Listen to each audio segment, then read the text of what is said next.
speakers up to 11 because it's time for a special Thanksgiving edition of Too Much Effing Perspective.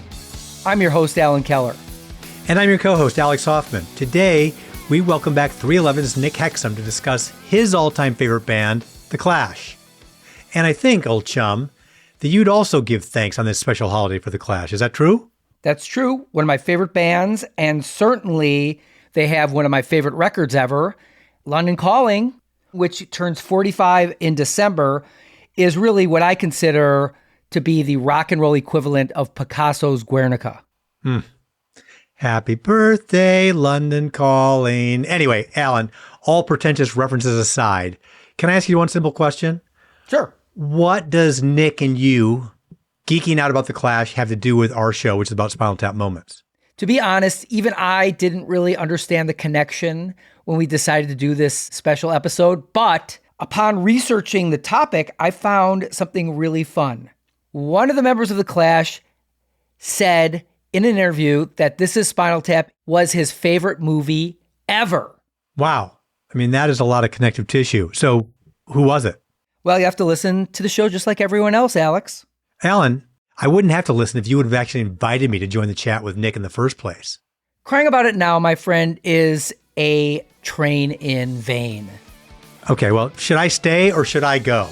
I mean, come on. I'm dying to hear this episode along with the rest of our listeners. So let's rock the Casbah and get to it. But first, a short break.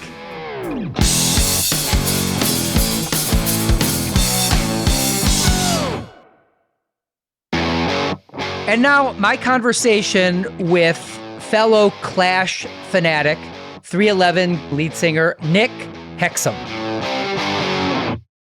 Nick, you are our first repeat guest, which means you are to the TMEP Show what Tom Hanks and Alec Baldwin are to SNL. Anyway, so why are we talking about The Clash on a podcast about Spinal Tap? I think I'm going to let Joe Strummer tell you himself. This is a direct quote I found in a book.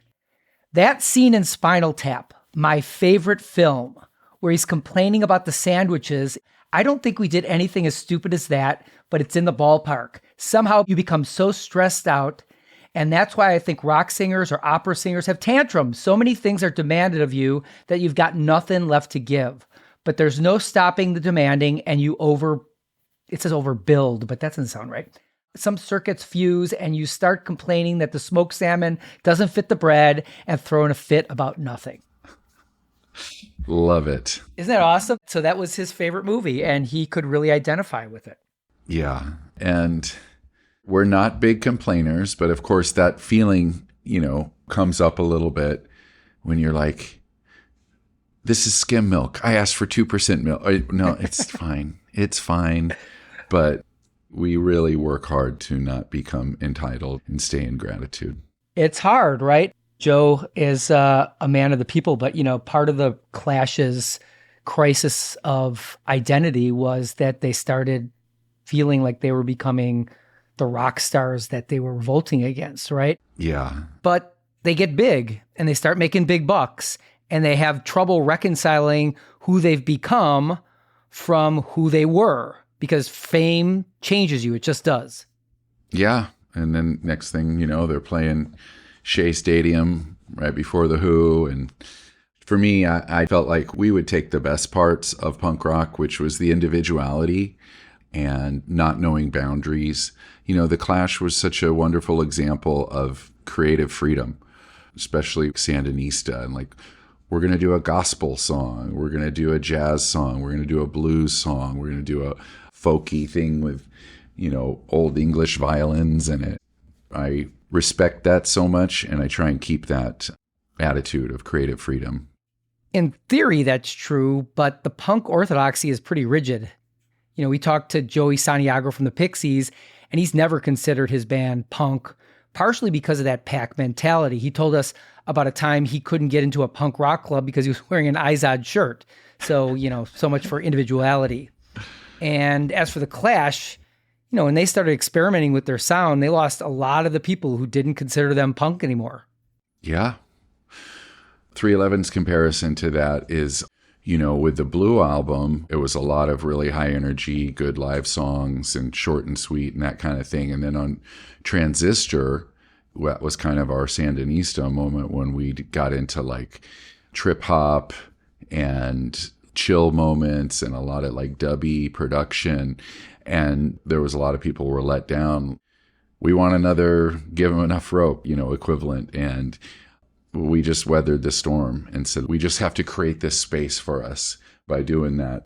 And then eventually that album became beloved, like the way Sandinista is for me. And one of my most treasured possessions is this massive subway poster.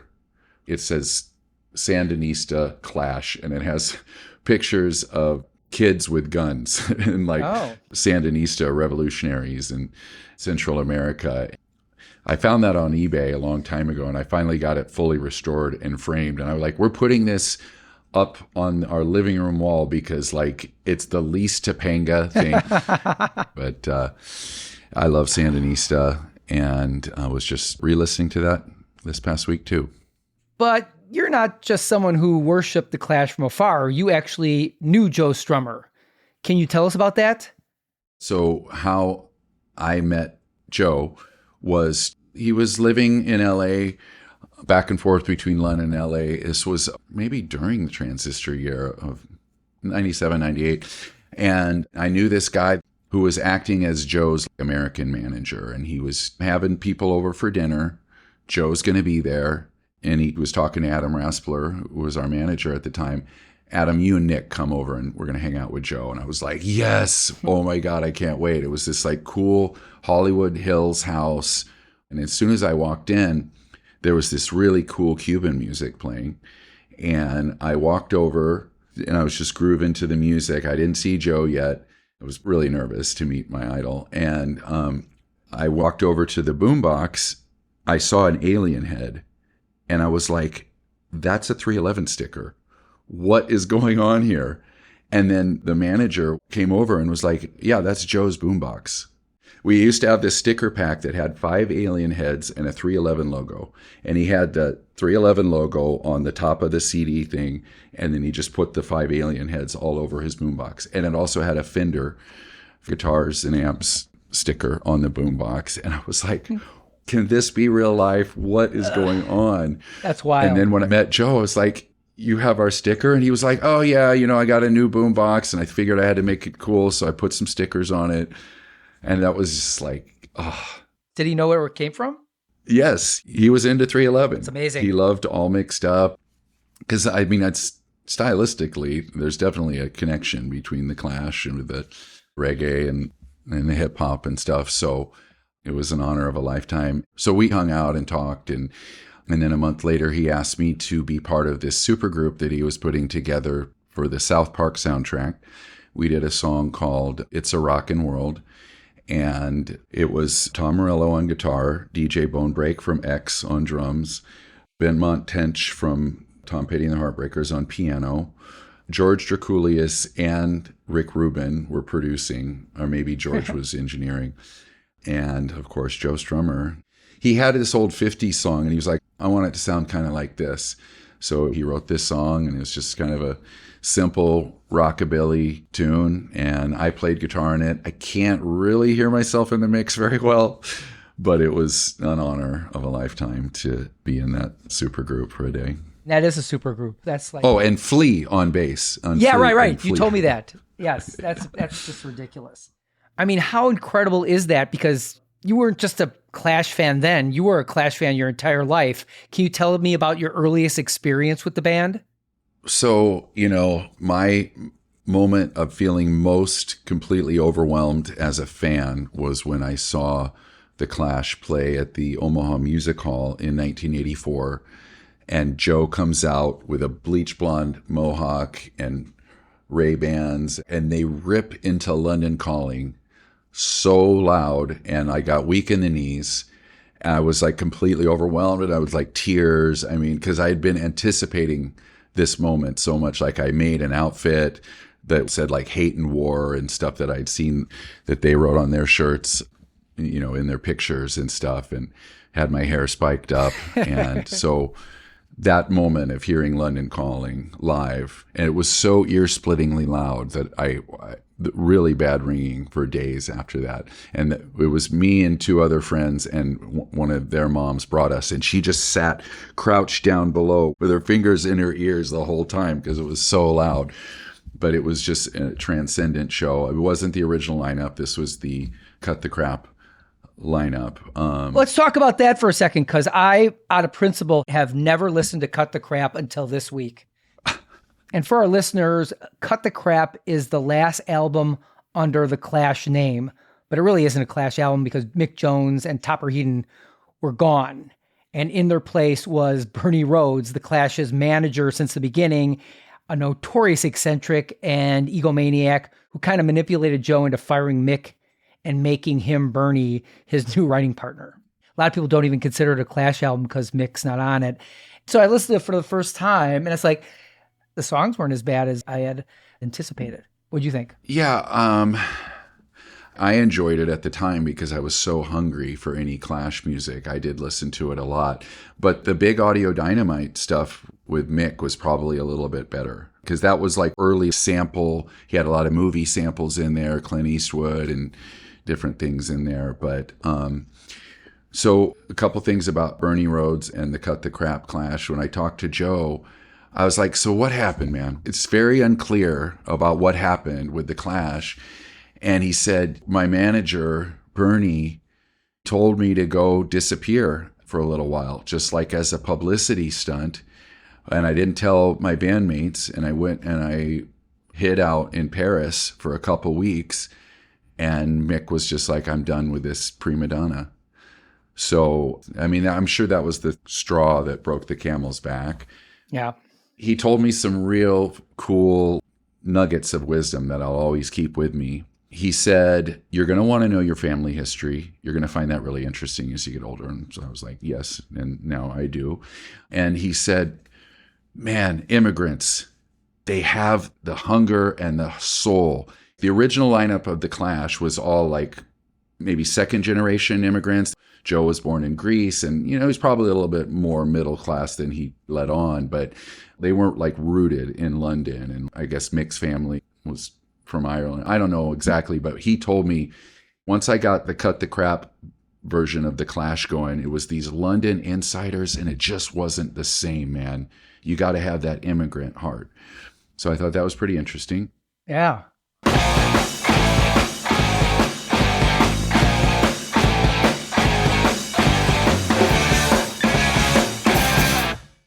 I asked you for your top 10 favorite Clash songs. A stupid question, I admit, but it helped me go through my own Clash love and experience. And I remember I got Sandinista for my 17th birthday present from my bandmate, Jeff Berg. But like almost all my favorite songs are off of London Calling. I'm just going to go through them and you can tell me which ones align with your faves. I would say my favorite Clash song ever is Death or Glory. Becomes Another Story. Yes, it comes Another Story. And then Rudy Can't Fail, Clampdown, Guns of Brixton, which is obviously really an interesting anomaly because Paul Simonon, the bassist, who didn't really write, I don't know if he wrote any more songs, but that was his song, right? And he sings it. And a great bass lick for a guy who barely knew how to play bass. Rock the Casbah. The Magnificent Seven, I think, is my favorite song off of Sandinista. Do you know who wrote the bass lick for that? I do not. It wasn't Paul. It was Norman Watt Roy, who was one of the Blockheads from Ian Dury and the Blockheads. Interesting. And I decided I better pick one from each of the first two albums. For my favorite song from the first album is Career Opportunity, a little bit over White Riot. And my favorite song off of Give 'Em Enough Rope, which, you know, that's a very controversial album because they had a legit producer doing it and a lot of people thought it wasn't punk enough. And I listened to it and I'm like, no, that's a great sounding record. And I think my favorite song off of that is Last Gang in Town. Is Stay Free on Give 'Em Enough Rope? Yes, I think it is. And that's a beautiful song. It's a beautiful, sentimental song for a young band to look back. 311 didn't do that a lot. I'm working on some nostalgic songs right now, but that song really gets me in the feels. But great list. You want to hear a few of mine? Yes, I do. Okay, so the Clash was so pivotal, so important in my development. And I had a chance to hang out with Joe Strummer and tell him this story, that the very first rock performance I ever did was the 7th grade talent show at Arbor Heights Junior High in Omaha. And me and some guys I'm still friends with to this day, one of them I name drop in a 311 song, his name's Kurt Grubb. We performed 3 songs, and it was Police and Thieves, Protex Blue. That was only from the English version of the Clash, the black covered version of the Green album. Okay. Protex Blue, which I didn't know, but I found out later is about condoms that you could get. Okay. Sounds right. In a vending machine in the Tube of London. And then we tried to do an unplanned, like I told all my friends, after our second song, start chanting encore, encore. And like everybody did it. And we had talked to the lighting guy about leaving the lights on because we're going to do a command performance. And like the place was absolutely going crazy. And then we ripped into Should I Stay or Should I Go? And the music teacher ran out and started unplugging our amps. Like, you're done, you're done. And it was almost like a riot. It was such a punk rock moment because the place was going crazy. But I had a chance to tell Joe Strummer that we called our band a tribute to the Clash, but she was like, I just like the Clash. I'm calling you guys the Clash. She wasn't aware of who the Clash was. So my first rock and roll performance was done under the name The Clash. Yeah, that's a pretty hardcore moment. Did you ever top it with 311? Well, we used to be super destructive. You know, Tim Mahoney was called the Destroyer because he would just like to break things for hilarity's sake. There was a time when there was a riot that we weren't there for, but it was about us. This was like in 1996. A New York radio station did a promotion where they said, meet us at so-and-so square and you'll see the station van there, and we're going to give away free tickets to see 311 at Coney Island High, this little kind of punk rock club. And so many people showed up that they started rocking the van, and it turned into like these people were really scared because there was a mob trying to get tickets to our secret free show. And then we played the show, and it was so over capacity that there was no air. There was just not enough oxygen in the room. Wow. Peanut puked.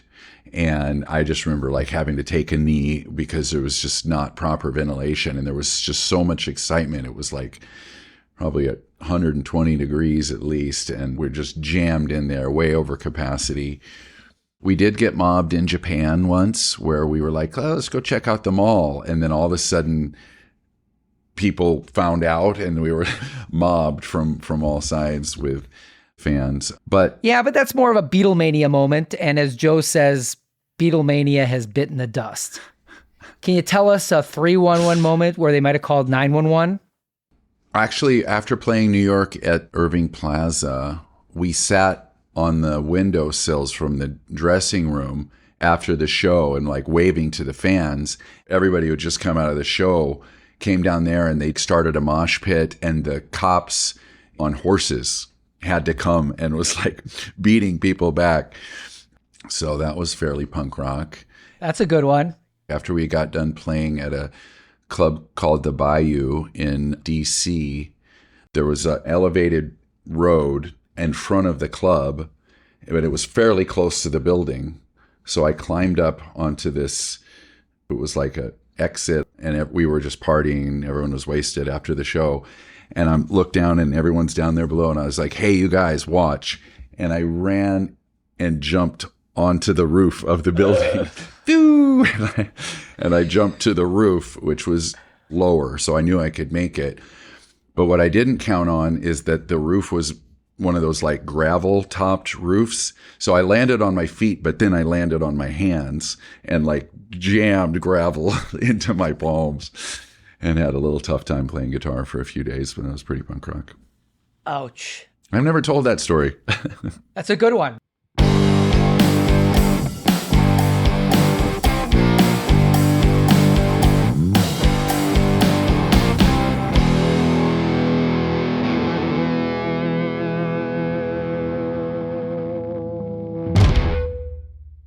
And this is Spinal Tap. As you know, one of the penultimate moments is when Nigel has left the band.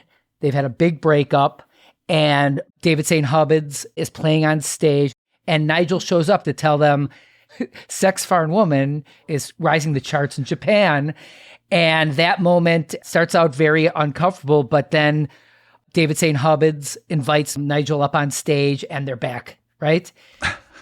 That kind of moment kind of happened when Big Audio Dynamite was recording their first album in New York, and Don Letts, a very prominent figure in Clash history, comes outside and he runs into Joe Strummer. I don't know if Joe was just kind of hanging around there. Like hanging around. Yeah. And so he runs into Joe and he says, "Hey, come up and say hi to Mick." And I don't know. And it's like, and he cajoles Joe to come to the studio, and Joe just starts hanging out. And he starts giving some lyrics here and there, which Don, I think, was writing. And before you know it, Joe's a regular guy there, and he and Big Audio Dynamite, their second album, which is number 10 Upping Street, right? Or is it number 11? It should be 11 for this podcast, but anyway. He ends up co-writing half the songs and co-producing it with Mick.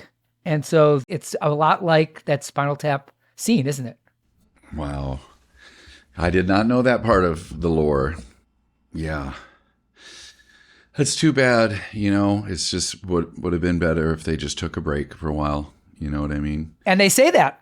I guess Joe was relentless. Mick wanted to take a vacation. Pearl Harbor, she's a singer, and she dated a couple of them. And she said Mick wanted to take a break. They've been constantly working for years, and Joe wouldn't do it. He wouldn't do it. Yeah. Well, I bet there would have been a reunion had he not passed away. And I agree. I remember talking to Joe's wife about Joe and these marathons. And she was like, the funny thing is he doesn't train. He just goes out and decides to do a marathon. But yeah, I guess that heart defect. And Joe was a really hard partier. He had this one guy with him that was like the white powder guy that probably was a bad influence. So people know Joe died in 2002. That must have been not long after you played with him, right? Yeah, because we had talked about making some music together when our schedules allowed. So I had that dream that maybe we were going to make some clashy 311E music together. I was going to bring my laptop and everything to London, but that never happened. I wasn't in the circle enough to go to the funeral or anything, but I was really, really bummed. I guess he went out for a walk with his dogs maybe, and I think he sat down in his chair and he never got up. He just died. He had a congenital heart defect. I can't believe he's running marathons. It's amazing he didn't go sooner. But yeah, that's true. They probably would have reunited at some point. And Topper's in good shape too. Topper Heaton was their great drummer from Give 'Em Enough Rope through Sandinista, right? But he had a horrible heroin addiction and they kicked him out of the band too. No, but didn't Topper write the piano riff for Rock the Casbah? Yes, he did. Yeah. He did. Yeah. And that's one of their most, known musical things ever. But, Joe was always the coolest one in the band, but Mick musically, like Train in Vain was such a great song. It's one of the many songs that my high school band covered. And I would listen to London Calling so much. And of course, that was the hidden track at the end of it. And I would play Donkey Kong on my ColecoVision so much that when I hear Train in Vain, I still hear that dunk, dunk, dunk, dunk, dunk, dunk, dunk that syncs up with the song Train in Vain from the Donkey Kong version of ColecoVision. But I even had a reel-to-reel that my grandpa let me use. And I created, I don't think these tapes exist, but I created like a 5-hour show of me DJing, reading. They had these Clash fanzines that were just like a book that would tell stories about the Clash. And I would read part of the story and then play a song just like for my own. That's how much I loved them. In about 78 or 9, my grandparents took me and my sister to London, and our thing was to like go to the theater and, see the tourist things. But one time it was in the evening, it was just getting dark, and all of a sudden we're walking around and we're completely surrounded by punk rockers, like with pink mohawks and safety pins and like crazy makeup. And it was probably like Susie Sue. And like, I don't know what band was playing, but we were completely surrounded by all these punk rock, and coming straight out of Omaha to 1978 or 9 to be surrounded by these total weirdos. And I had heard a little bit about punk rock. My friend said, have you heard of punk rock? They'll like prick their finger and say it feels good. Like that was the way he explained. That's the definition of punk rock. Yeah. No hemophiliacs in punk rock. That's so funny. I wish I knew what band was playing, and I came home with a Bob Marley album from that trip. Yeah, you did. That's awesome. The Sex Pistols just fascinated me, and I'm a huge fan of that first album. To me, Johnny Rotten is the greatest lead singer ever. I mean, he's like Sinatra. His phrasing is just unbelievable, and playing with the Sex Pistols. Joe said the Sex Pistols blew everything apart, and we came in to give everyone something to rebuild on. But, you got to give credit to the New York scene that preceded it. Like, one of my favorite songs ever is Richard Hell and the Voidoids, Blank Generation, with Robert Quine, who's one of my favorite guitar players. The Clash were very influenced by Richard Hell. He actually came and toured with them and with Robert Quine. Robert Quine was basically, we came first. How are we opening for them? And the Ramones obviously were a huge, huge influence on them, and the New York Dolls, right? New York Dolls, yeah, that's right. And he loved Motown and R&B. I mean, the 101ers is a better, more musically talented band than the Clash. Like tell everyone what the 101ers are. It was Joe's band previous to the Clash, and they weren't super punk rock. It was kind of pub R&B, but they could play their instruments better than the Clash. Because I thought Joe had just like picked up a guitar for the first time when he started into the Clash, but he had already been playing for a while. And well, not only that, they were one of the most popular bands. Yeah. And talk about the dickishness, right? Joe sees the Sex Pistols and that's it. He's going to go punk. And he cut ties with that band, which was doing really well, and cut ties with his personal relationship with them too. Yeah. He was like, I'm going to go hang out with the cool kids. Yeah. And he went through some identity crises of like, he wasn't known as Joe Strummer. He had some different names that he was trying to be like old folky guys. They called him Woody for a while. Woody Guthrie, I guess. And what was his real name? Like Jim Millor, right? Something like that. Right. Yeah. And I asked him, because I had read in one of those fanzines, so you're called Joe Strummer because you used to busk in the subway and play and strum, right, for money?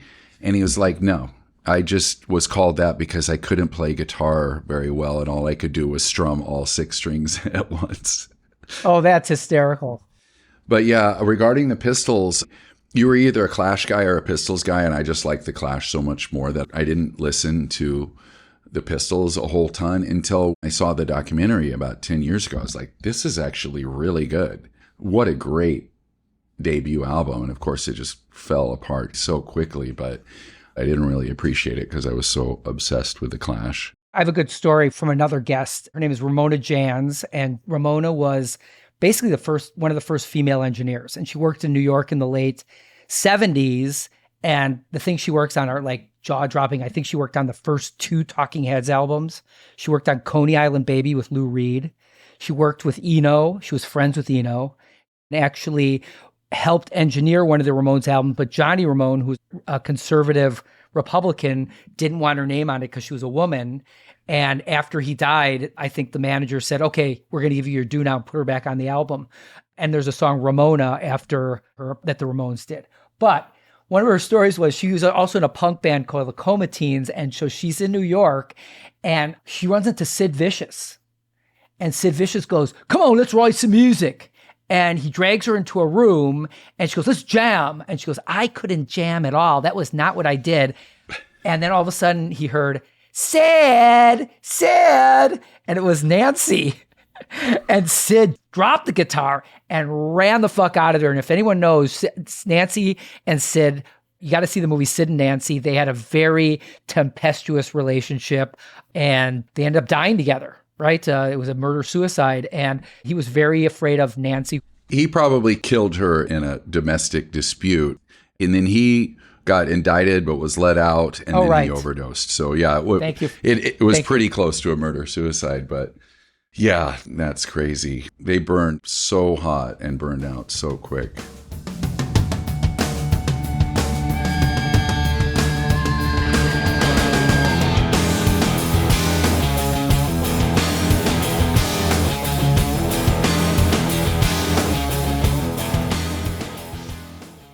One other funny thing that Joe told me, in the song 1977, he says, no, Elvis, Beatles, or the Rolling Stones. I was like, Joe, you really don't like Elvis, Beatles, or the Rolling Stones? I'm like, oh, no, I love them. I was just trying to be punk rock.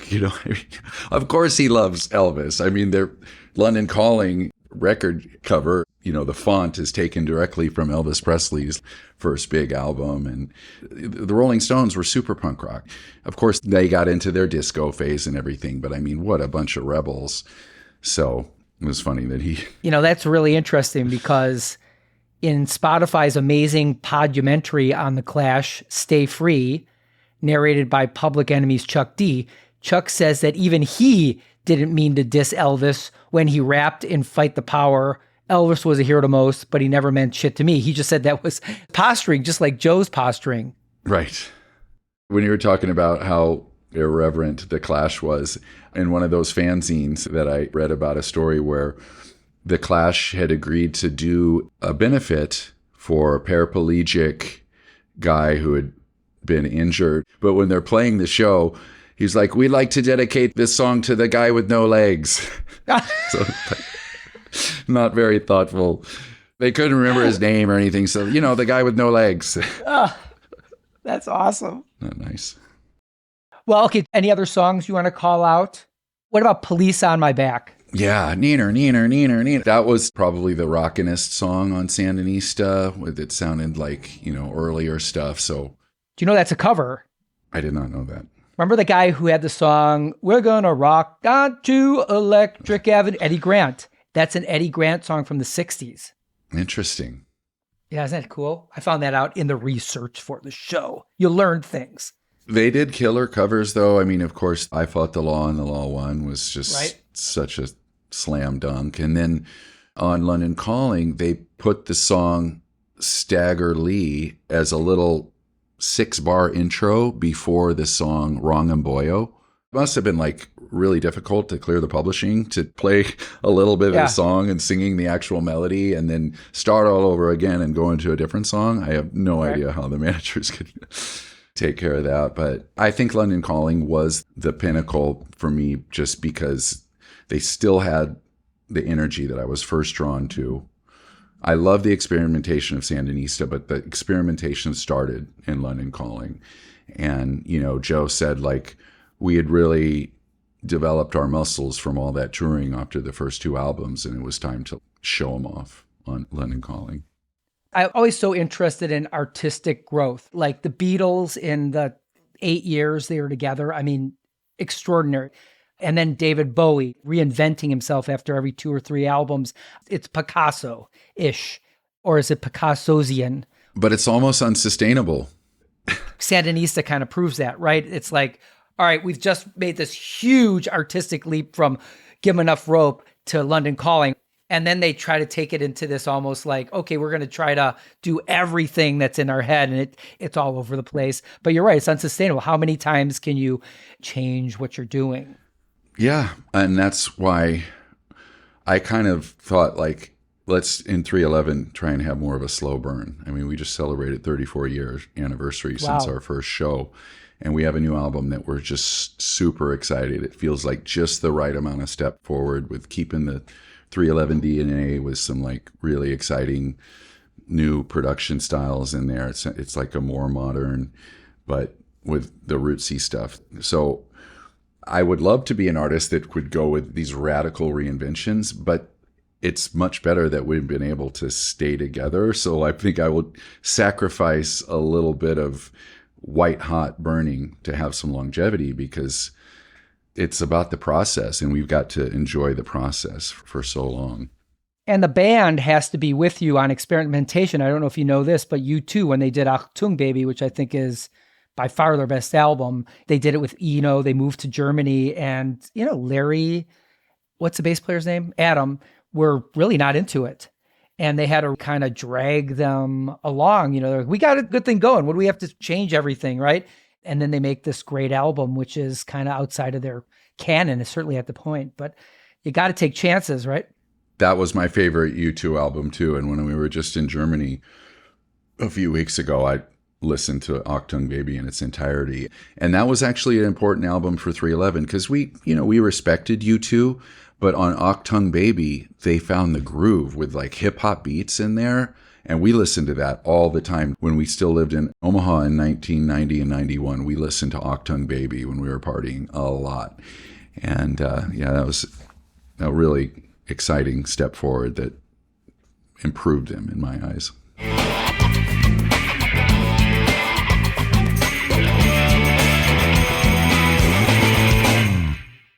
I want to just talk about one more thing. This whole idea of selling out, it's kind of a tragedy in the Clash history that they were constantly worried about being true to themselves, right? Paul Weller called them sellouts. Ooh, and then they were... That hurt. And I'm sure they were like, fuck him. He's just jealous because he's not bigger than us. But you can't deny that Jam's a great band. So if someone legit says that about you, I think that adds to their insecurity, which they certainly had. Where are we going here? And what do we need to do to be true? The last Clash tour without Mick was Joe and the band busking everywhere. They went from city to city and didn't have any regular shows. They just would show up somewhere. They were just trying so hard to be back to the people. But once you get to be that big, it just changes you. And you can't be prepared for how people around you are going to change, because in the first 2 years of 311, we were strictly an underground band. Like there was just a little tiny pockets of radio play. But then on our third single of the Blue album, when Down came out, it was everywhere. And all of a sudden a flood of people saying that we'd sold out. I'm like, we're not doing anything different. Just because more people had discovered us but it did hurt, because back in the 90s, that was still a big thing. And especially Generation X of like, we're going to just wear our normal clothes and we're not going to be this big glamorous showy thing. So there was a lot of awareness of selling out, but I was like, no, we're just doing our same old thing. And maybe that did encourage us to react artistically. So nobody could say that on the Transistor album. But it did hurt. And I remember when the song Down blew up, Doritos offered us $1 million to use the song Down in a Doritos. Like they even sent us a mock-up of the commercial that like when you would open the bag, it would go, and you would close it and the music would stop. And we were like, hell no, we are not doing that. Our career will be over, because selling out was such a big thing at the time. And now it's people put their songs in commercials and like it's no big deal. Things changed a lot. Bob Dylan being in a Gap commercial and everything. That elitism attitude came down a lot, and it's not something that I hear a whole ton of. I mean, when Turnstile became popular, people like, they sold out. And I'm like, no, they're just evolving. Yeah, they used to be more of a hardcore band, but they're fucking kick ass still. As a final question, and something that I think everyone that gets any notoriety has to deal with, is how do you stay grounded? I think one of the things from talking to you the previous time is that you're close to your dad. And you go back and, Mick had a horrible upbringing. His parents fought all the time. And Joe, actually, his dad died at 67 and he just stopped off at the funeral and went back on tour, I think. But I think that's a big thing, is to have family to ground you. What else do you think keeps you sane and well-adjusted? Well, I'm close with my brother and sister. I'm actually wrote some songs with my sister recently. Close with mom and dad, even though they're not together. And I think that is super important, to have a family home base, people that really understand you, and just staying grateful. Like, we're so blessed to get to do this. Like, let's not let the complaints of whether it's skim milk or 2% ever get in the way of how lucky we are to get to do this. And I think it was Michael J. Fox in that documentary said that gratitude makes optimism sustainable. So right. I just try and focus on that. Today's Thankful Thursday. I did my gratitude list. That's just a huge part of it, is to never take it for granted. Well, Nick, that's a great way to end it. Thanks so much for doing this. You got me back into listening to The Clash, and that you got to play with Joe just adds to the whole conversation. My pleasure. This was fun. Gratitude makes optimism sustainable. A perfect sentiment for Thanksgiving week. And listeners, do you believe in divine providence? Well, get this. We recorded this conversation with Nick over the summer of 2024, and we actually didn't even remember his comments about gratitude or even his call out for Thankful Thursday when we picked it to be our special Thanksgiving episode. Act of God? You decide. We're grateful to Nick for joining us, and thankful to 311's team at 5B Artist Management, Bob Johnson, Grayson Kirtland, and Jamie Campbell for the support. And finally, we feel gratitude for all of you who listen to this show. Happy Thanksgiving to everyone in the U.S. And for those of you out in the wider world, we wish for you grace and good fortune in the days to come. Too Much Effing Perspective is a Milwaukee Talkies original. Our editor is Gretchen Kilby. Our music composer is J.K. Harrison. Please follow us on Instagram at TMEP Show. Visit our website at tmepshow.com to sign up for our email list. And find our other episodes featuring rock stars, comedians, and entertainment luminaries on Apple Podcasts, Spotify, YouTube, or wherever you listen. Although it would be as great as having armadillos in our trousers, this podcast is not affiliated with This Is Spinal Tap, and no person or entity connected with the film has sponsored or endorsed its content. This podcast is not affiliated, sponsored, or licensed by Authorized Spinal Tap LLC or Century of Progress Productions. Too Much Effing Perspective is a Milwaukee Talkies original. Evergreen Podcast Network.